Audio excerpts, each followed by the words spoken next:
Women carry stories of strength that are often unseen. Stories of resilience, courage, healing, leadership, and transformation. Across communities and generations, women are creating change in powerful ways by speaking truth, supporting one another, breaking cycles, building safe spaces, and turning pain into purpose. Empowerment is not only about being heard, it's about reclaiming identity, owning the stories, and believing that our experiences can inspire change for others. This edition shines a light on women who lead with compassion, advocate with courage, and continue to challenge barriers with determination and hope. Every story shared here is a reminder that change begins when women are given the space to heal, grow, and thrive. Together, not only imagining a better future, but creating it. Hello and welcome of female of Women Empowerment Edition Impact for Change. Today's episode is the conversation is around FGM. It's around how survivors really struggle. It's about my experience around FGM as well. So some of you may or may not what FGM is. FGM is a female genital mutilation. It's a procedure that involves partial or total removal of external female genitalia for non-medical reason. Now, FGM is often performed by traditional circumcision, or we can call them cutters locally, who do not have any medical training. But in some countries, it may be done by a medical professional, most of time performed without painkillers.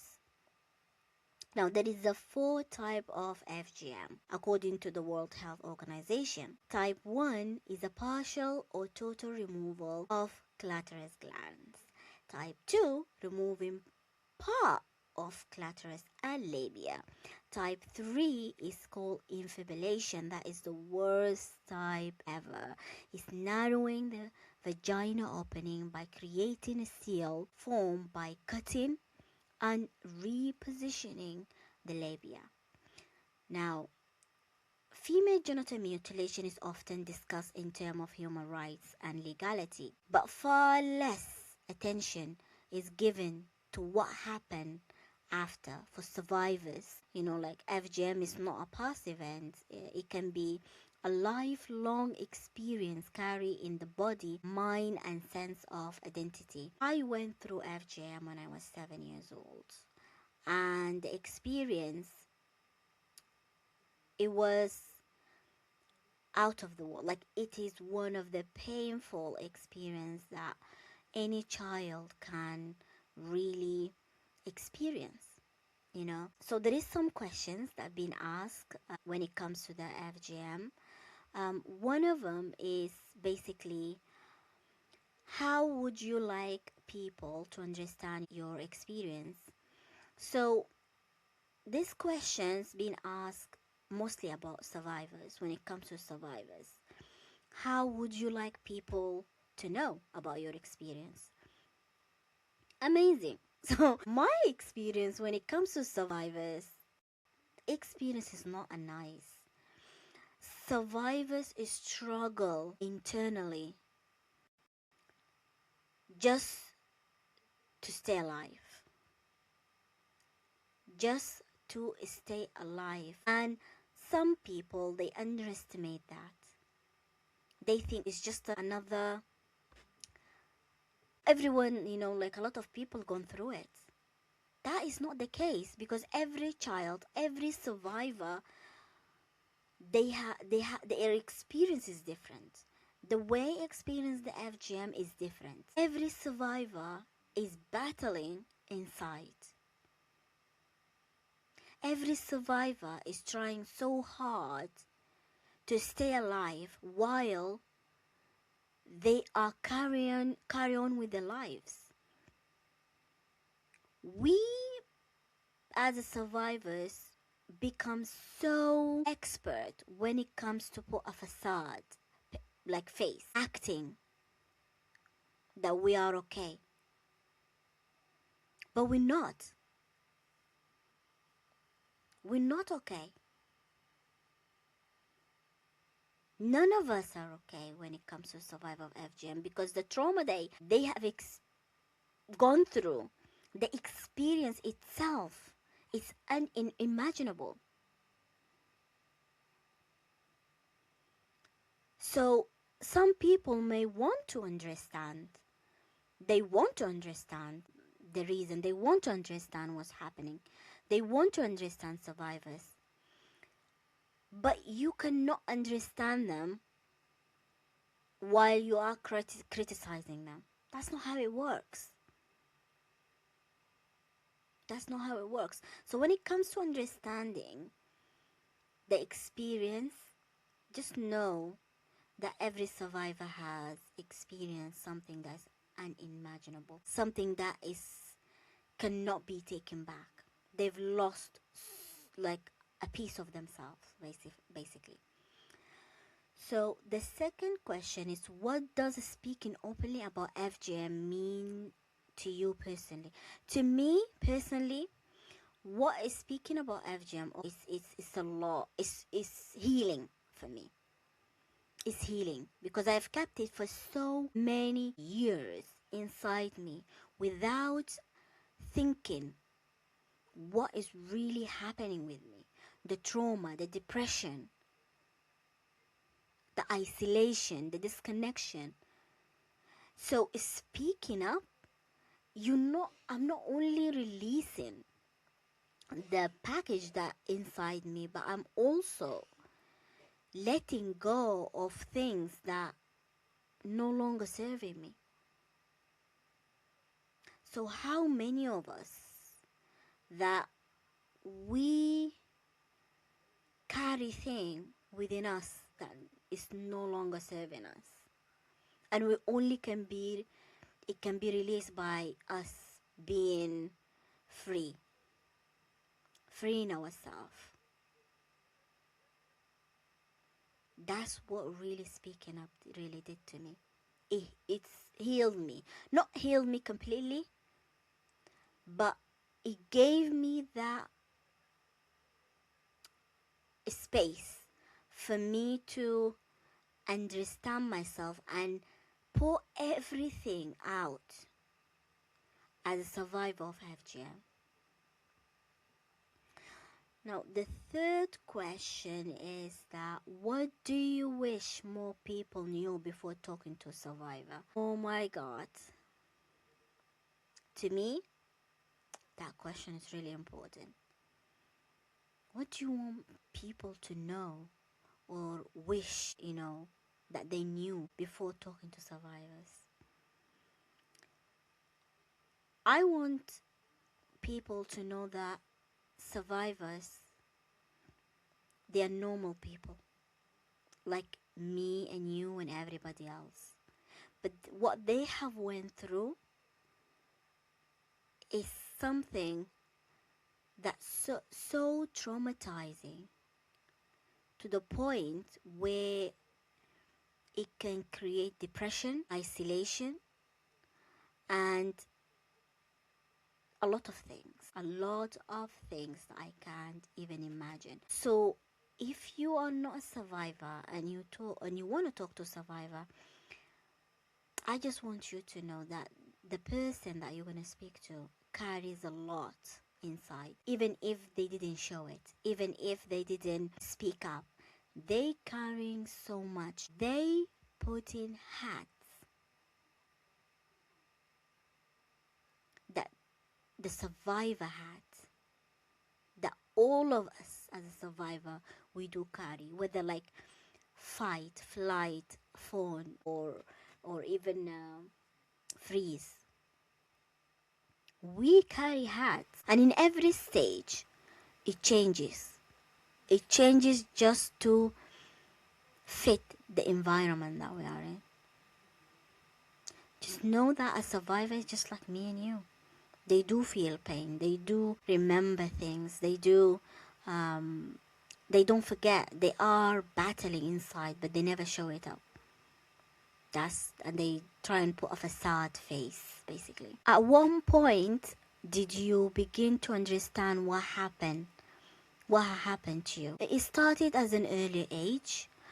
As I mentioned, I start isolating myself. I started disconnecting myself from people. I started become quiet, and I didn't understand what is in the world is really happening. But that's what really FGM does. It changes people.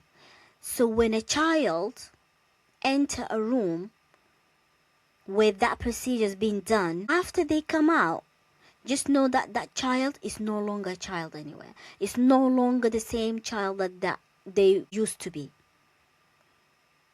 A lot of things has changed. A lot of things.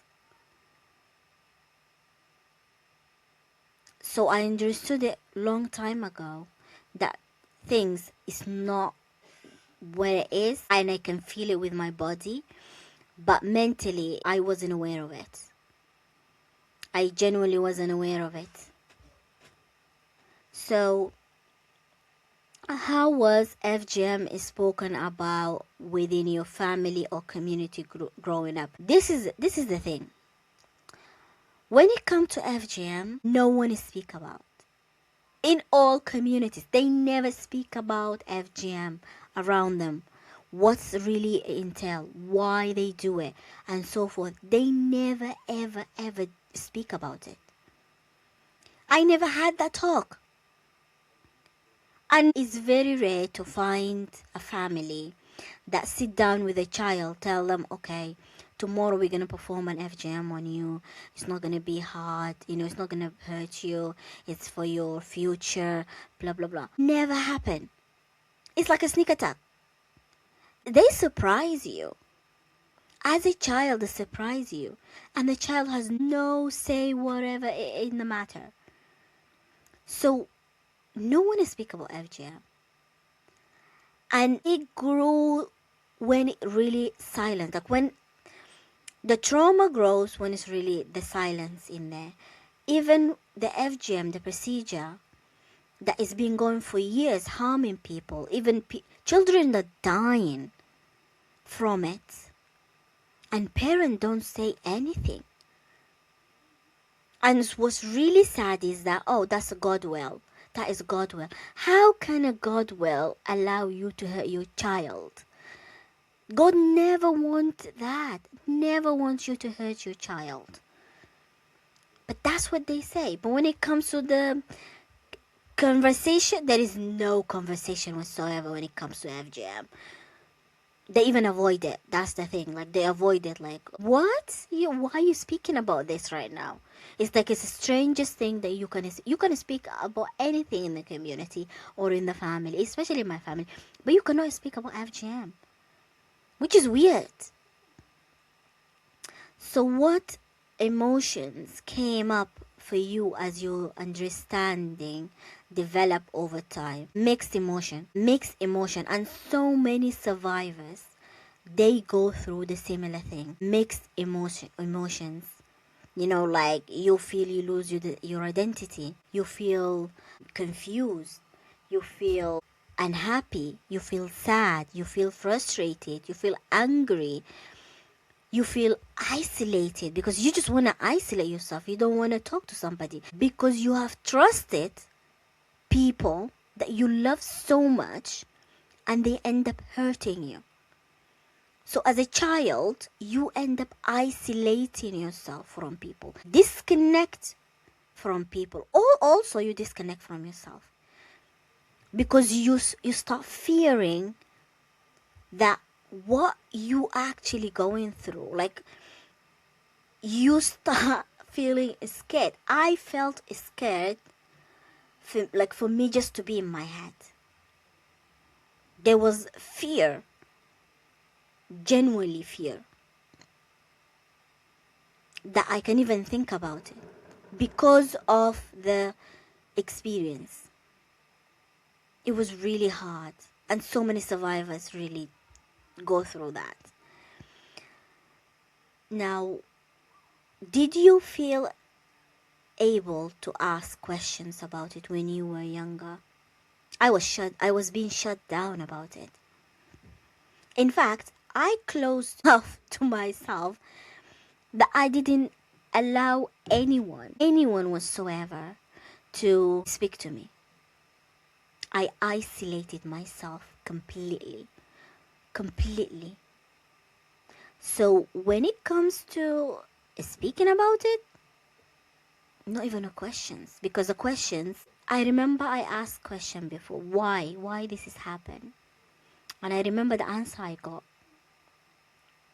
Because this is our tradition. This is with our culture. And I met my question with silence. Sometimes with staring, they give you a look. The look, when you're like, your mom is an African, like they give you that look. So you will feel fear. Because earlier on, I have learned that silence is protection. Silence is protection. Because if I spoke, I knew the consequences and what is going to happen. So I asked once when I was younger, and then that's it. I never ever asked again. And so many survivors, younger children, even when they try to ask the parents, they made that questions with a wall, basically. Like, yeah, you don't ask. Why are you asking? This is something that is gone. Why are you asking again? Why are you bringing it again? So they meet their questions with block. So they block them. They never had the experience to actually fully sit down with the child and speak to them face to face why that happened, whether like before the procedure or after the procedure. Now, how did the experience affect your sense of self or identity? I lost it. I lost myself and I lost my identity. I become stranger in my own body. I felt like a stranger on my own body. I felt stranger around, home. I didn't know who I am. I started acting like a boy, because in my head I thought, oh, if being a girl is all I can see or feel is hurt, I don't want to be a girl anymore. So I ended up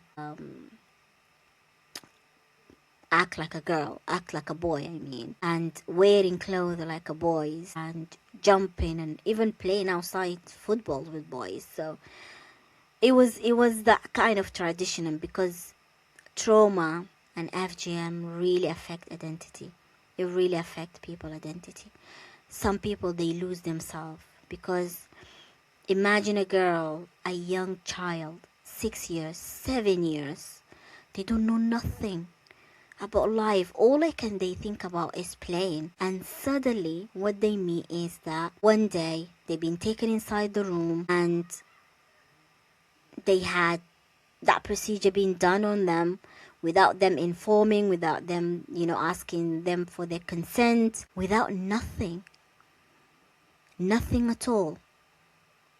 So that's exactly what happened to me, and that's after that I lost identity, I lost my self-worth, I lost self-love, I lost so many things. And I'm sure I'm not alone. Like most of survivors, they actually lost as well. In what ways did trauma show up in your life afterwards? Isolation, disconnection, self-hatred show up in me trying to become people pleaser just so I can belong. Because that word belong, they use it in front of the child a lot, and they talk to the child, okay, you need to go through the procedure in order for you to belong in the community. So the child, what they end up doing, listening to their parents, and they end up taking that word really seriously. All they do whatever it takes to please people so they can belong. I did the same thing. I genuinely I become people pleaser to the world. Like it become unbearable for me. at the same time, like I was trying running away, but I ended up running away from myself to please people. And self-hatred was one of things as well. It was one of the hardest thing ever. Now, were there a moment when you felt isolated, unheard, or misunderstood? All the time, like until I become 20 plus 25, 26, and so from 7 until 26, that is a long years for me to be, because I was going through transition, I was going through trauma, I was going through things that I tried to understand my body. But at the same time, I was trying running away from my body too. I was trying to run away from myself. And I isolated myself. Like, it's not people who isolated me or I felt like isolated. I isolated myself. So that feeling of isolation, I always had it with me growing up after FGM. And when it comes to unheard, like I felt I lost my voice. Like I didn't speak at all. So losing a voice, losing yourself, losing your identity, I've went through all that. When it comes to misunderstood, I never even spoke about it at the beginning to be able to be misunderstood, because I knew at the time that silence is a protection for me. And if I kept quiet, I am safe. I won't get hurt. I won't get like beaten up. I won't be bullied. But unfortunately, I end up being bullied a lot as well. So that's another story. So how did silence or secrecy affect your healing journey? It took a long time for me to start the journey of healing, because secrecy, FGM grow in secrecy. Trauma get affected by secrecy. So secrecy played a huge negative impact in my life, to the point where I couldn't bear it anymore. To the point where I think until 25, 26, that's when I broke that secrecy. I start talking and I start asking questions openly without, I'm not going to say without being scared, but I took the courage to speak and share and so what. So secrecy, it did like affect me when it comes to healing. Until now, there is people actually going through it, silence, because they feel the shame and they feel that they will bring the culture down, or family, or they distrust their family, or dishonor their family, which is wrong. They shouldn't even be thinking that way. But that's what really FGM does, and with the trauma, even worse. Because a child or a survivor start putting the blame on themselves. They start thinking, okay, it's my fault, it's my that, it's my this. So shame play a huge part. That's why secrecy it grows in that environment. Unless like survivors speak, that secrecy really gonna affect the journey of healing. How has your experience influenced relationship, trust, or intimacy? I struggle when it comes to relationship until today, because of the trust. Because of the trust that I lost when I was young. I always have the fear of, if I trusted that person today, are they gonna hurt me? Always there is a question, rise in my head. What if this person really hurt me? What if this person, or the friend, or so ever, whether like a relationship or a friendship, always thinking about the trust. Because trust, I lost a trust when I was a child. That was the first experience, me losing trust. And it wasn't easy. Every survivor will say this. It's not easy to lose a trust as a child. for people or with people that you really love. You end up living with them but without trusting them. Trust is very important in a relationship. So it really affected me of getting closer to anybody for a long time. What helped you feel emotionally safe again? I think after I start loving myself, that's when I genuinely start feeling safe again. I felt like I came home to me, like I came home, my body. So healing also played a huge part in this, because without healing, I don't know where I will be, honestly. Healing really helped me a lot. And self-love. Many survivors, struggle when it comes to self-love because they don't think they worthy. They don't think that they are capable. They don't think that they are valued or they can even love themselves again.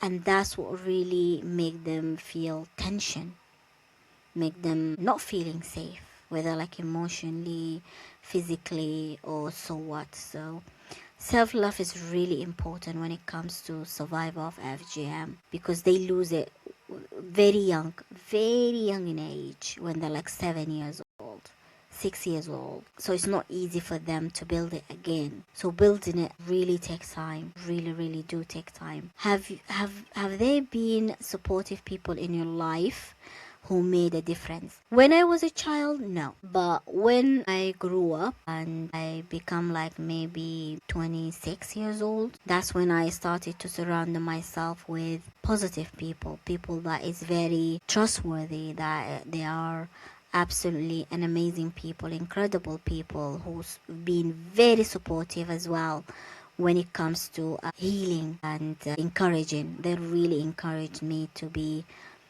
open, basically. And what does healthy support look like for survivors?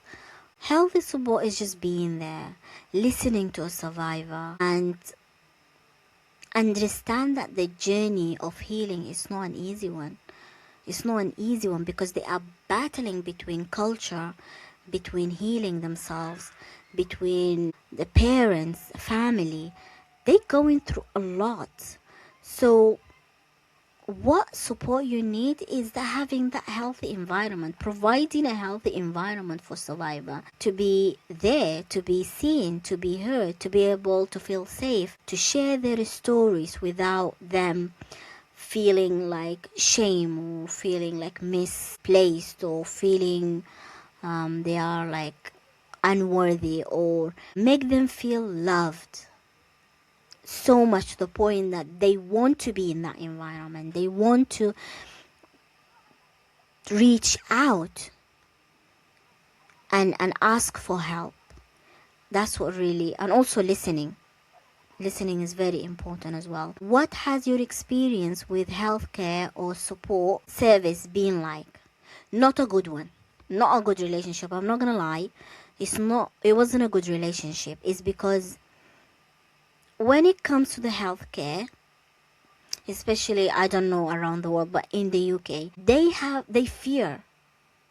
Like, I remember that when I went to the doctor regarding like the FGM and so forth, and when they knew about the FGM, that I had FGM being proceeded on me, they stepped back.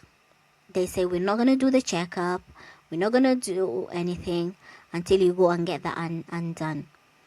And they wasn't even aware what FGM is until I start telling them and educate them, and then they Google it, and then they knew, and when they knew, that's when they start taking back. So healthcare, there is no much support in healthcare when it comes to survivor of FGM. Survivor of FGM always felt left out when it comes to the healthcare, because there is no environment in healthcare that provide that support to a survivor where they can come to the doctor or a nurse or a practitioner, GP practitioners, just to speak to them. examining them, allowing them to examine them and without fear. Yeah, but there is nothing, no, didn't have any support when it comes to healthcare. Were there barriers to getting help or being understood? There was, and there was a huge barrier that was built inside me for a long time because of trauma. It's because of people pleasing. It's because of I want to make my family happy, my parents happy. I want my culture, the people that I love, basically. Even I was hurt by them, but I was in a constant battle internally when it comes to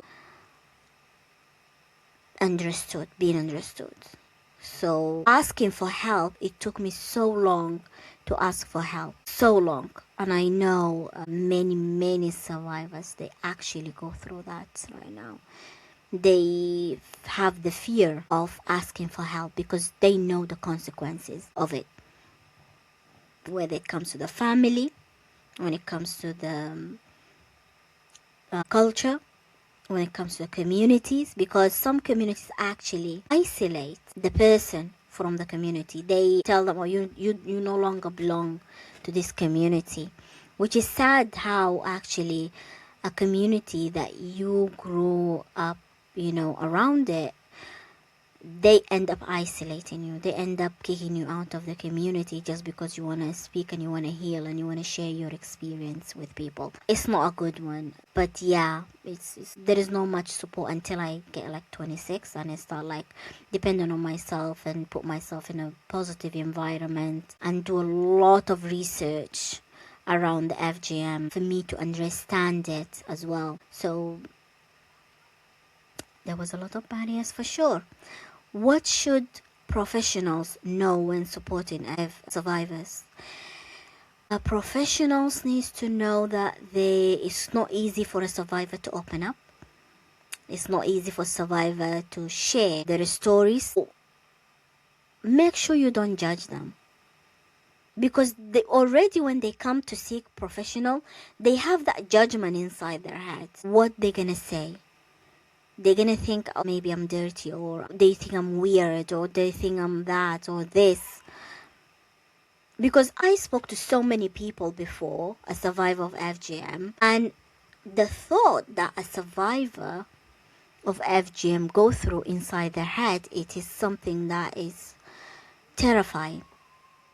I don't think anyone wanna go inside to a survivor of FGM really think in their heads of themselves, because it's just something, because of the barrier and the culture and the community as well. So it's not something that easy as well. So professionals, be gentle. When they come to you, meet them for who they are, listen to them, have the compassion to listen to them, care about them, understand. For you as a professional to say, thank you for sharing this with me. This is itself is a huge thing, because not many survivors listen this. Not many survivors hear like compliments or of being courageous. Not many survivors does that. So being able to actually go above and beyond just to understand and comfort the survivor, that by itself is a huge thing to a survivor, because that will give them the courage even more to speak. They're gonna think, oh, he didn't judge me, she didn't judge me, I'm safe. Especially when it comes to safety, it's very important. Just be there, listen, and don't judge. What changes would you like to see in healthcare, education, safeguarding system? I would like them to give the FGM survivor a space to share their stories, to educate youngsters, to be able to share with people everything, and when it comes to surviving, when it comes to the FGM itself, because no one knows what the FGM and the experience and how really that impact on a survivor besides survivors. So speak to them, put them in the heart of everything that what you do. Because when you put survivor in everything that you do, this topic itself, the FGM, is starting like to bring lights on it, and you're starting like to make survivors more seen and understood as well from a survival perspective.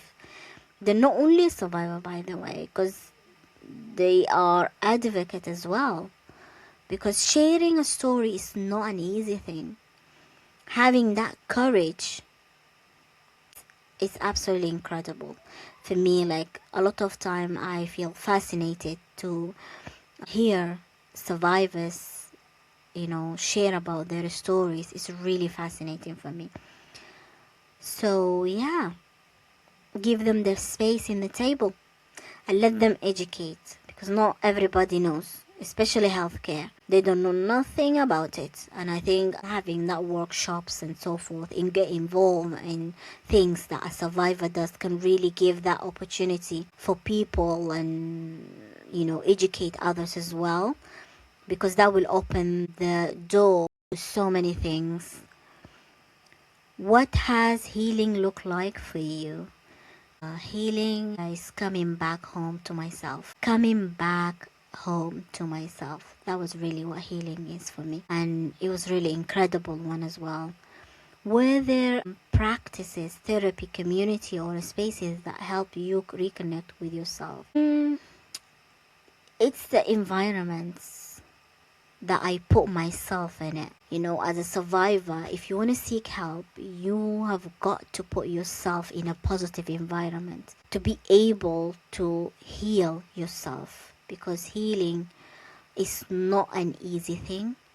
And starting that journey of healing, if you have that desire of healing and you want to be healed, you have got to put yourself in a positive environment, positive community. Go to a therapist to help. But for me, it's the environment. It's a positive environment that really helped me to reconnect with myself. What helped you move from survival to empowerment? Stories. Listening to people's stories is so powerful. I often say to myself, like, you grow when you listen to other people's story. You get inspired and empowered by listening to other people's story. So listening to other people's stories really helped me out to move from that survival to empower, because I come to realize that I'm not alone. I'm not alone in this journey. I'm not alone that I've went through that pain. I'm not alone. And now I can use my voice to help other people, other survivors. So stories. What does self-love or reclaiming your voice mean to you right now? Self-love, it means a lot. Like self-love, be able to look after myself, be able to say no when I used to say yes, when it's people pleaser. Now I look after myself. Now I prioritize myself. I think I am more happy in being alone. Before I used to be terrified being alone. Now I am more than happy to be alone. In fact, I prefer to be alone sometimes, just to be able to focus on me, on healing, on loving myself, and be able to share my voice, my story out there with people. So yeah, self-love and courage really helped me out. So why is breaking the silence around FGM important? It's important because this practice needs to be stopped. And unless we speak about it as survivors who went through it, it's not going to be stopped. It's going to continue, especially because it grows in secrecy. A lot of people don't know. So many people don't know about this. So breaking the silence really helps survivors healing, and it helps stop the practice, and it brings the attention to the world that this practice is continue. This practice is still going. This practice is a harmful practice, and the child that is 7 years old, 6 years old, that should never ever go through that feeling or through that practice, the experience is so traumatizing. That is why, as survivors, it's very important to break the silence around FGM. What role does community education play in prevention and healing? Communities that actually doing the practice needs to stop, needs to understand that this practice does not benefit the girl, does not benefit the young child. In fact, it really harmed the child, because the child is so innocent. They don't know what is really happening. They truly don't know. So for the fact that as a child they go through that experience, the community needs to understand that this is not something that a girl can take it lightly or easy, or it can be forgotten over time. So they need to stop, and they need to educate themselves around the FGM and the harm of FGM to be able to stop this, because not everybody in the world is really understand what really FGM is. So educating these communities is very, very important, and bringing awareness is very important too. When it comes to the prevention as well, the awareness, putting that light in the matter, is very important. Some communities are very stubborn. They don't want to leave their culture. They don't want to leave where they come from. They think it's their roots. They think that's what their family actually does. But that is wrong. They don't know what really harm that really bring to the child, that she go through such a horrific experience just for the parents, just for belonging in a community, just for that girl to be able to find a nice suitor or a nice man to get married in the future, just to say to her, oh, she's pure. That is absolutely wrong. So education is very important, and awareness. What message would you give to survivors who may still feel afraid or ashamed? What you went through, it wasn't your fault. That's the first message I'm really gonna send out there, is as a survivor, it's not your fault. Stop blaming yourself, traumatizing yourself. It's not you. Don't put the blame and the shame. And just know that you are loved the way you are. You are absolutely loved, and the caring and the support, there is so many people there. They're gonna provide that for you. Don't be afraid. I know it's hard. I know you're fighting so much battle inside you. And I know it's not easy to break the silence. I know it's not easy to break your parents' word, or you say like bad mouthing your parents, because I used to do that. I used to like blame myself. I used to blame I used to blame my parents quite a lot. But I understood that my mom went through it too. She went through it too. Her mom went through it. It's a cycle. It's a generational curse. But unless as a survivor we speak to put that curse, or to get that curse healed, it's not gonna heal. So don't feel hard. Be hard on yourself, because it wasn't your fault, first of all. Don't blame yourself. Be gentle with yourself. Give yourself love, so much love that can help you in healing, and connect with people that truly love you for who you are. And when you look at the mirror, love that person that in the mirror. Don't let the trauma really take you away or make you lose your identity, because that's what really trauma does. It can really, really make you lose your identity, isolate yourself, hate yourself, and so forth. So be gentle with yourself. and know that healing is important. Healing takes time. Don't rush your healing.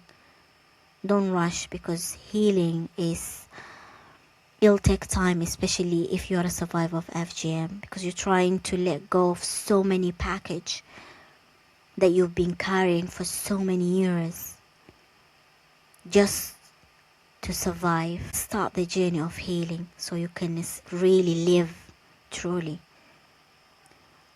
What gives you hope for the future? What really gives me hope is that there is a lot of people there, survivors, they do speak about FGM. FGM is not something that we keep a secret anymore.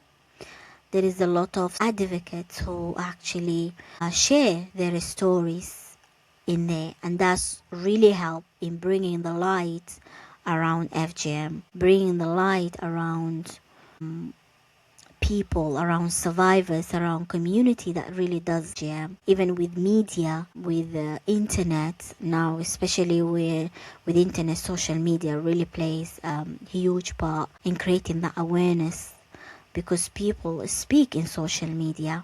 So there is a lot of hope in ending FGM and helping survivors and really protect children for the next generation.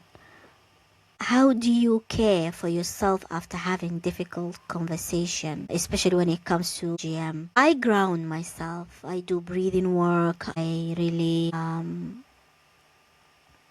come to myself, speak to myself positive. And most important, I listen to music. Music play a huge part in my life, in helping me and in my healing journey too. So it's very important for me when it comes to grounding myself as well. So healings really, everyone heal in a different way. Some people decide to go to a therapy. Some people decide to speak to friends. Some people decided to use their social media platform to share their stories, and others just by listening to music and dancing, like me. What does healing mean to you today? Healing, everything, because when I heal, I feel I am back to myself. I feel I am myself. I feel I'm happy. I feel I am authentic me. It gives me that opportunity. It gives me that space for me to be who I am. So healing is very, very important to me when it comes to FGM. So also as a survivor, healing can be a very hard journey, especially if you have that battle between your brain and your heart, and you're trying to let your heart take over your brain, but then your brain trying to take over your heart, and then things become chaotic. So healing is an important thing. So start the journey of healing and let yourself, the version of yourself that you haven't met, meet you, because the version of yourself when you heal is incredible. Be excited to meet that healing version of you. Be excited to just meet that healing version of you, because you will understand yourself much better, and you will be able to unlock a lot of potential. You will be able to discover a lot about yourself. Give yourself that opportunity to heal, because you deserve really healing. Thank you very much. See you until